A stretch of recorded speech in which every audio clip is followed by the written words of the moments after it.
자, 조국 혁신당 비례 후보들 일단 논란이 되고 있습니다.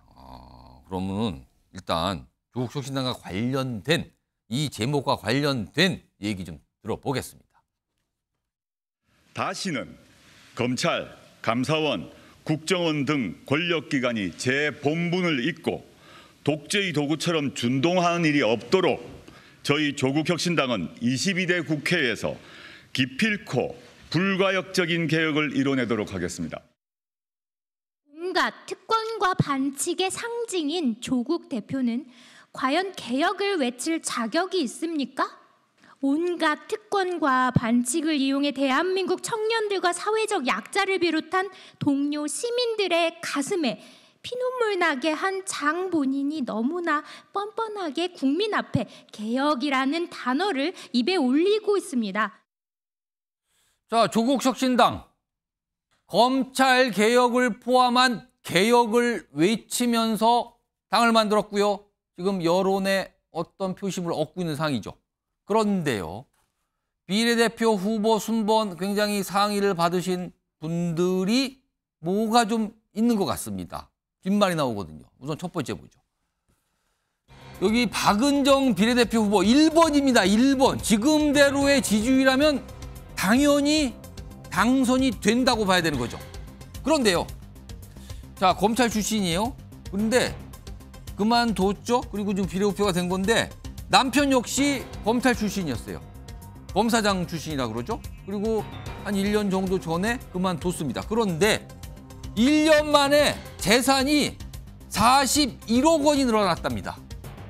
그러니까 이 박은정 후보 부부가 검찰 재직 시에는 재산이 한 8억 원 정도만 신고가 됐다 그래요. 그런데 지금 신고한 거 보니까 40억이 훌쩍 넘어서 늘어난 게 한 40억 이상이랍니다. 그리고 그 사이에 남편은 변호사 사무실 개업을 했다 그래요. 변호사가 된 거죠. 자, 이걸 가지고요, 이거 정관예우 받은 거 아닙니까? 수십억인데요. 지금 늘어난 현금 자산이 그렇게 많이 늘어났다는 거잖아요. 그리고 인터넷 등에서 검찰 출신의 전관 변호사, 그러니까 검찰 출신이면 굉장히 강조하는 이런 내용을 좀 알렸다는 거죠. 이게 지금 논란처럼 비치고 있는 겁니다.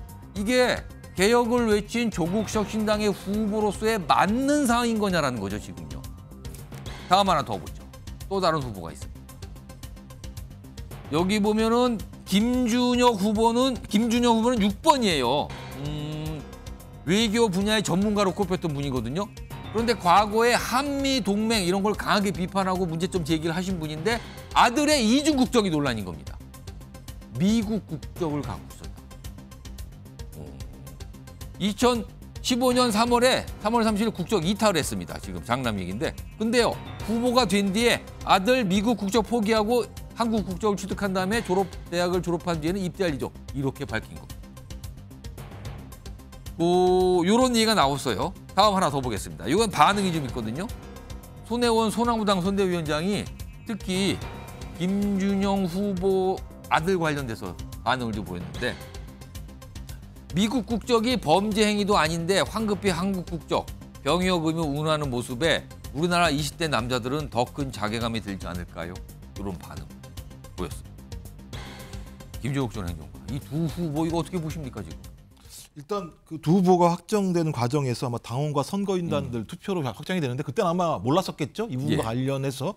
근데 그 이후에 나온 측면이 분명히 있는데, 저는 김준영 비례대표 후보 같은 경우 설명한 내용을 보면 일정하게 좀 이해되는 측면들이 분명히 있고, 최종적으로 한국 국적을 취득해서 군대에 입대하겠다고 얘기하니까 저는 그것을 얼마나 지키냐의 문제입니다만, 박은정 후보 같은 경우는 이건 좀 정확한 설명이 좀 필요하다는 생각이 들어요. 지금 뽀뽀로 박은정 후보의 반응이 나오는데, 신고한 재산은 배우자 퇴직금 등 전액 수령한 금액인데 액수가 많은데요. 그러니까 제가 봐도 상식적으로 40억이라는 돈의 재산이 증식됐다고 얘기하면, 또 설명이 나오는데 임대차 보증금, 선산, 배우자 변호사 매출 등 배우자 변호사 매출이라는 표현이 들어가 있네요. 그러니까 저런 설명으로는 제가 또 있습니다. 그리고 배우자 월 평균 15건, 합계 약 160건을 수임을 했다는 거예요. 좀 속보가 계속 나오는데요. 그리고 매출의 최대 49.5% 5월에 세금으로 납부할 것. 자, 요거까지 포함해서 근데 해명이 좀 나왔어요. 세금을 내고 나면 이제 20억 정도 된다는 얘기일 것 같긴 한데 말씀하신 것처럼 20억이든 어떤 형태로든지 매출이 40억 정도 올랐다면 상식적으로 이해하기는 어려운 측면이 분명히 있죠.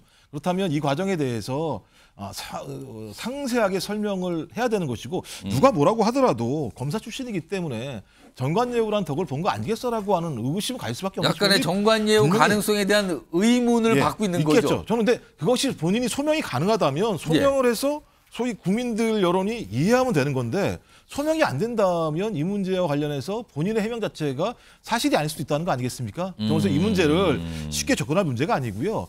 남편이 어떻게 수익이 생겼는지에 대해서 정확하게 좀 다 파악하고 난 다음에 파악한 결과를 가지고 국민에게 소상히 설명을 하셔야지 당장 언론에서 문제 제기하고 있고 비판한다고 해서 그 부분에 대해서 너무 좀 예를 들면 이런 해명을 해서 그 해명이 만약에 사실이 아닐 경우에는 큰 타격을 받을 수밖에 없고 이건 박은정 후보 개인뿐만 아니라 조국 혁신당에도 그런 데미지를 입힐 수밖에 없는 측면이 분명히 있기 때문에 이 부분은 철저하게 남편과 그 내용을 확인한 이후에 국민에게 소상하게 조금 더 설명이 필요해 보인다. 지금요. 요거는요. 일단 요거는 최인현 변호사가 이제 법조 계시니까 요거 박은정 후보 거는 어떻게 보세요? 이거는? 와 정말 대단합니다. 권력과 돈을 한꺼번에 그냥 싹쓸이하는 그런 모습을 국민들은 볼 수밖에 없는 것 같은데요. 사실 조국은 무슨 당입니까? 검찰개혁당이라고 했는데 잘 보면 1등부터 10등 10위까지 그 중에 보면 1번이 검사, 2번이 조국 전 법무부 장관, 4번이 황운하 전 경찰청장 대전, 그리고 또 8번입니까? 신장식 변호사, 그리고 10번이 차기군 검사장. 이게 보면은 법조인 출신이 많고 법조인뿐만 아니라 다 검사예요. 그렇기 법무장관, 때문에 조핵관 검사 공천을 해놨는 거예요. 그래놨는데 사실 박은정 검사 같은 경우에는 그렇지 않습니까? 예전에 유니스크 의원 같은 경우에는 본인도 아니고 본인 아버지의 토지 투자 의혹이 생기니까 사퇴했었습니다. 그런데 이거는 아버지도 아니고 본인 남편이고 그리고 그렇게까지 지금까지 정관예우에 대해서 비판을 했는데 자, 한번 봅시다. 한 달에 15건? 그럼 일요일, 토요일 빼면은 거의 하루에 한 건씩 수임했다는 겁니다. 그리고 1년 동안 160건? 160건입니다. 와, 이거는 거의 지금 저는 정말 상상할 수 없는 보통 변호사는 있을 수 없는 일이고 그 매출이 그 1년 동안 하면서 세금을 내는 것이 아니고 다가오는 5월에 낼 거다?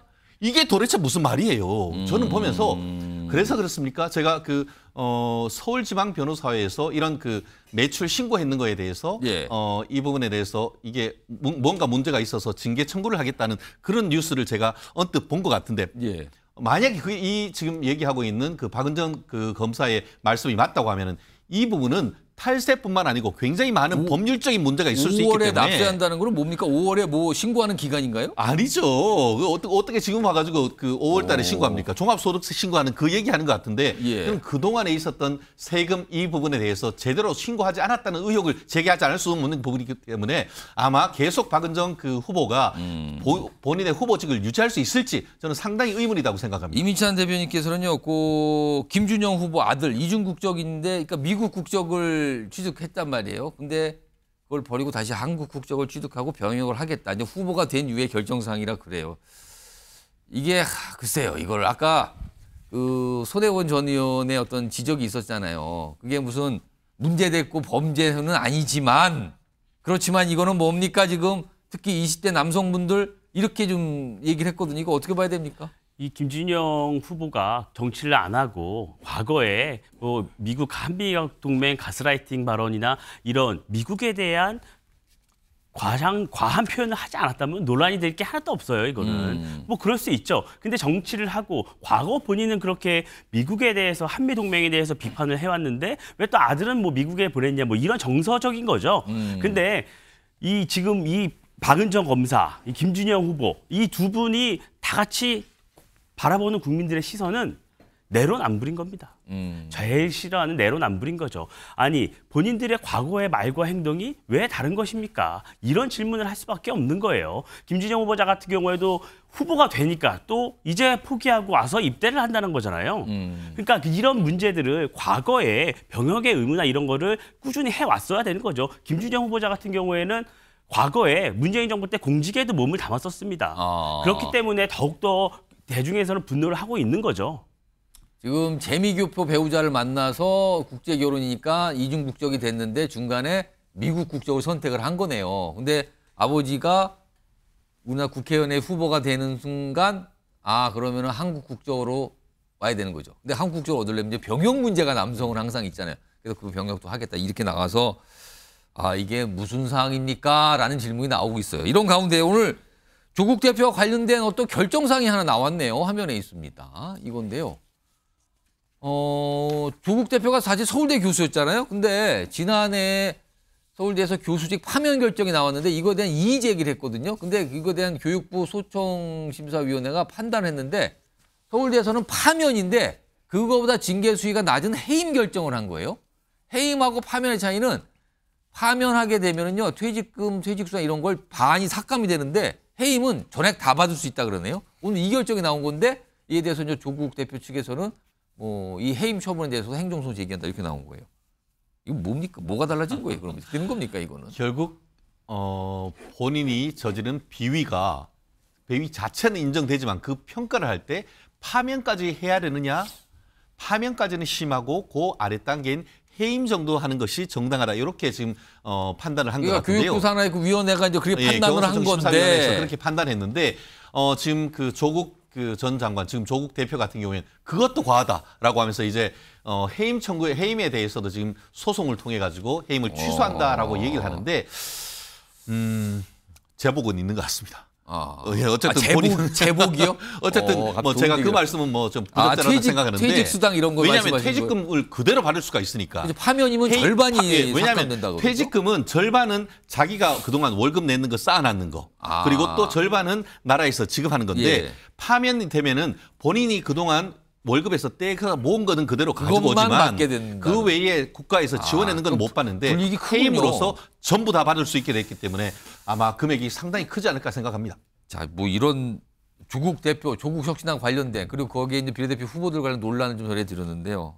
여러 가지 얘기가 있고 여러 가지 뭐 생각을 들게 하네요. 지금 이런 거는. 그런데 교원소청 심사위 문제 같은 경우는 조국 혁신당의 리스크가 아니죠. 교육부의 위원회가 적법한 절차를 통해서 이렇게 결정을 한 상황이기 때문에 제가 볼 때는 그것이 뭐 조국 장관의 문제가 전혀 아니기 때문에 저는 뭐 예를 들면 이 정부에서 이렇게 판단한 부분에 대해서는 존중할 필요가 있다고 생각합니다. 제가 드리는 말씀은 뭐냐면은 이게 그 파면 자체가 위법해서 취소한다는 것이 아니고 팩트 자체는 인정을 한다. 그렇지만 그거를 평가할 때에 파면이 아니고 해임이란 것이죠. 그러니까 징계 절차가 좀 낮아지는 그렇죠. 거죠? 징계 절차가 낮아지는 것뿐이지 비위 자체는 그대로 인정된다는 저는 그 부분을 포커스를 두는 겁니다. 자, 두 분 말씀하셨고요. 다음 마지막 주제가 하나 있는데요. 요 화면은요. 요 영상이 준비되는데 요거는 강성필 부위원장께서 좀 예의 주의하시면서 좀 봐주셨으면 좋겠어요. 송영길 전 대표와 관련된 겁니다. 보시죠. 지난 3월 21일 아버지께서 옥중에서 저에게 보낸 편지 글입니다. 아빠 없이 아내, 딸, 아들 송주환이 선거운동을 할 모습을 생각하니 상상만 해도 아빠 눈물이 쏟아진다. 아버지 없는 차가운 거리에서 외로운 선거전을 치르는 우리 가족, 저희 가족의 힘이 되어주시기를 다시 한번 간곡히 부탁드리겠습니다. 윤석열 검찰 독재 정권의 정치보복으로 창살 아래 갇혀있는 송영길 인사드립니다. 변절과 배반, 반역의 시대에 변하지 않는 국민과 함께할 송영길의 손을 잡아주십시오. 광주의 푸른 소나무가 되겠습니다. 감사합니다. 지금 수감 상태인 송영길 전 대표가 이제 보석 신청을 했는데 오늘도 재판이 열리긴 했는데 재판부가 보석에 대해서 아직 결정을 하지 않았네요. 오늘도요. 그러니까 기다려 또 봐야 되는 상황이고요. 강성필 부위원장. 네. 혹시 지금 아들과 부인이 나서서 이렇게 호소를 하는 모습인데 혹시 이런 호소 속에는 조국 대표는 지금 2심까지 유죄 나왔는데 저렇게 총선에 나와서 본인이 막 유세도 하고 다니는데 송영길 전 대표는 지금 광주에 옥중 출마한 상태잖아요. 네. 왜 여기는 보석도 결정 안 해줍니까? 지금 이런 거에 대한 불만 표실까요, 지금?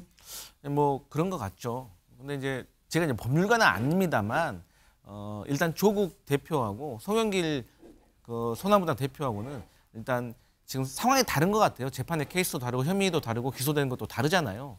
그리고 또 지금 조국 대표 같은 경우는 어쨌든 배우자가 어쨌든 형을 마친 상태지 않습니까? 그래서 또 우리가 보석 같은 것을 이렇게 허가를 해줄 때 어떤 공범들과의 어떤 조작 증거 이런 것도 다 고려를 하는 것 같아요. 그래서 결론은 뭐 재판부가 결정할 일이기 때문에 예. 재판부의 어떤 결정을 존중해야 된다. 하지만 너무 마음이 아프네요. 예.